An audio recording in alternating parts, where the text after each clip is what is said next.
family, but Jemma has suffered in secret with debilitating panic attacks for years.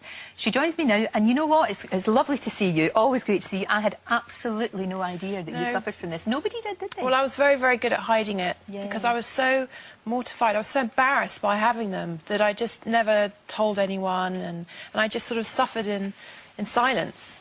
But I've had them for like 15 years. So when did it start? When did you start? It started in my late teens, early 20s. And I don't know if it was sort of the transition of sort of going through that, leaving school and then not quite knowing what to do. Sure. Then when I became a makeup artist, they subsided a little bit, but they were just so horrific. I was just so scared. Every single day, scared of having a panic or having anxiety or just... And you just feel so alone because you think you're the only person going through it. But what's it like to actually have an attack? What happens to you? It's the most horrific experience in the world. It's literally, you have this... adrenaline rush, something that you would have if you were jumping out of a plane or about to have a car crash. You know, that sort of rush of adrenaline. And I would have it just sitting on the sofa, driving my car, going to the supermarket, and your heart racing, you get confused, your hands tingle, you think you're about to die, you think you're about to faint, It's just the most horrific experience. That I can't tell you. Absolutely awful. And it happened even at work. You know, when you were working, it happened all the as time. Well. You know, doing makeup. I'd be backstage at a fashion show, and I'd be doing makeup, and I would just literally, I could feel my heart going and my hands sweating, and I'd have to sort of try and calm down with the breathing, or just go and walk off and come back again. But after a while, I got used to them. I thought it was just part of my life. Right. And I didn't ever think that I could be sort of panic-free, which I am now. It's just like a whole new way of living, Which is fantastic. I'm not frightened anymore. Yeah, because it is living with that fear. Because I know you were at a dinner with the Queen was present, and you're sitting there on the chair thinking, holding on. What can I do? Because you can't leave. It was such a privilege and honour to have supper with her, and it was at a gala dinner. But I literally, instead of enjoying it, I was just sitting there, my sort of white knuckles, sitting. I've got what happens?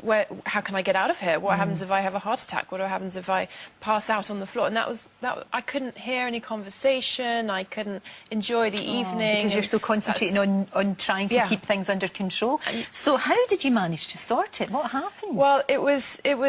I had an amazing mentor in my life who was she's called Cotty, and she really helped me through it. But it wasn't until I met Charles Linden, who has the Linden method. Right.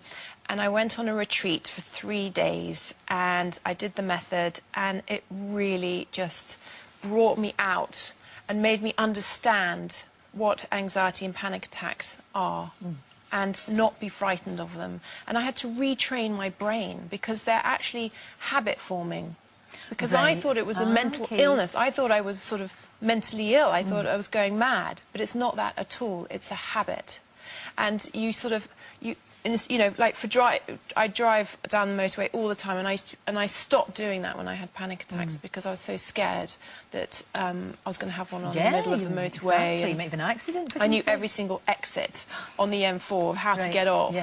And he just was like, no, you can do it, and you know, listen to music, or you know, have someone with you and chat, or just what you have to do is you have to divert your mind. So instead of thinking panicky thoughts, you basically just think of something else. You know, as soon as I had a panicky thought, I'd go, right, I've got to do something. Let's sing really loud to this music. I'd turn the music up really, really loud and sing.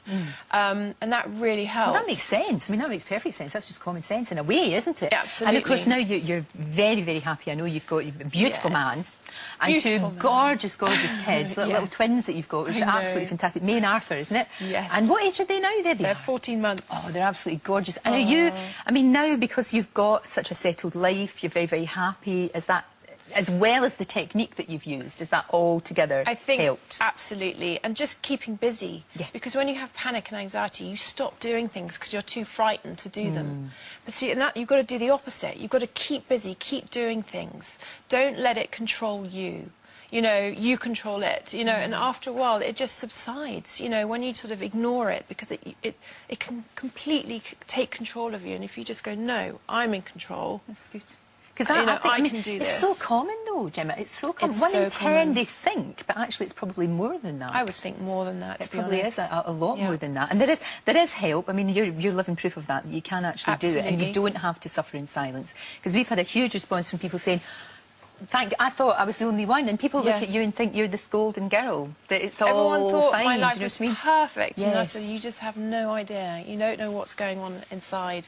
This absolute fear, this sort of fear every morning. You know, I'd be just frightened of everything. You know, and but now it's gone. And I know, it must be just like this weight has lifted off your head. It's incredible. And it shows that you can actually beat it. You can do it. You absolutely can do it. And I'm living proof of that. And there's thousands of people out there that get rid of them. And just make sure that, you know, do the method and learn about them, and don't be frightened of them, and you can, you know, you can do it. Can get over Thank them. you so much for coming in. Pleasure. It's great to see you. Always really good to see you. Thank you. Lovely to see you too. And I'll tell you what, if you want more details on panic attacks and what we've been talking about and how to cope, do log on to the website itv.com/Lorraine. Loads and loads of information in there about what Gemma's talking about. Now then, if you think your mum is the best in the world, now's your chance to give her a Mother's Day gift that she'll never forget. Craig Doyle has all the details.